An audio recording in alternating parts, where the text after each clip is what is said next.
So the rundown of the situation, from what I understand. Are you sure we want to talk about Israel before looking at more stuff?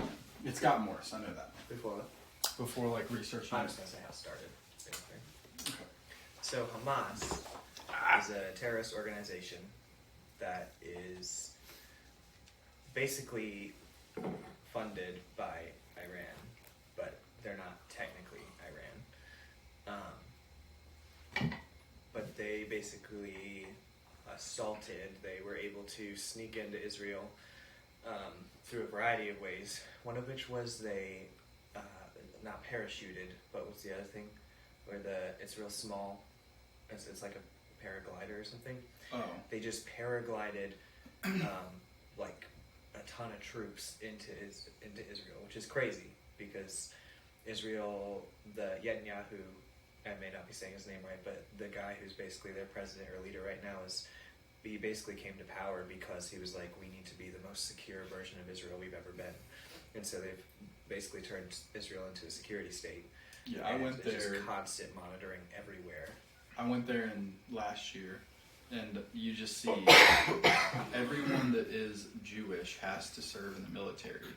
And you just see like a bunch of 19-year-olds walking around with machine guns everywhere. Like they're everywhere.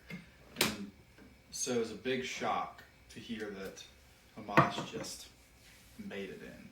There's actually some assumptions, and obviously there's not a whole lot to back this up. It's really just kind of a reaction to how the heck did this happen. But that some people would say, did Israel let them in because of how heavy their security is? And now that's really heavy of an assumption, but I get why people got there. Because in Israel, there's a very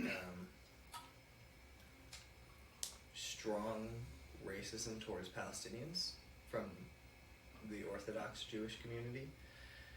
Arabs in general. Because they've been warring since biblical times, basically, in that region. But the problem is Israel retaliates against Gaza, and Gaza is full of millions of civilians, and Hamas operates through a tunnel network beneath Gaza. That's where they move most of their military equipment and assets, and so you can't bomb Hamas, from what I understand, without like killing 10 to 50 civilians for every one Hamas you might actually be able to kill. So there's this huge retaliatory airstrike happening. There's actually a really crazy video of the Iron Dome. Like, have you guys ever seen the Iron Dome when it's under rocket attack? Mm-hmm. It's pretty cool. It just shoots the rockets out of the sky.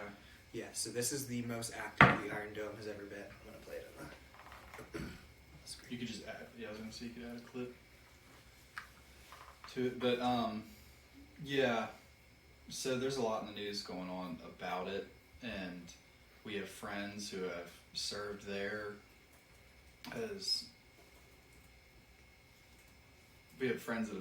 missionaries. I can't say who they are, but they have a lot of inside information just because of connections and things like that. And it's really sad.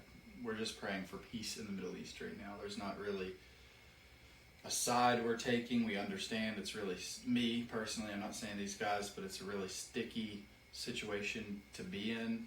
Innocent people are dying, and we're praying for peace in the Middle East.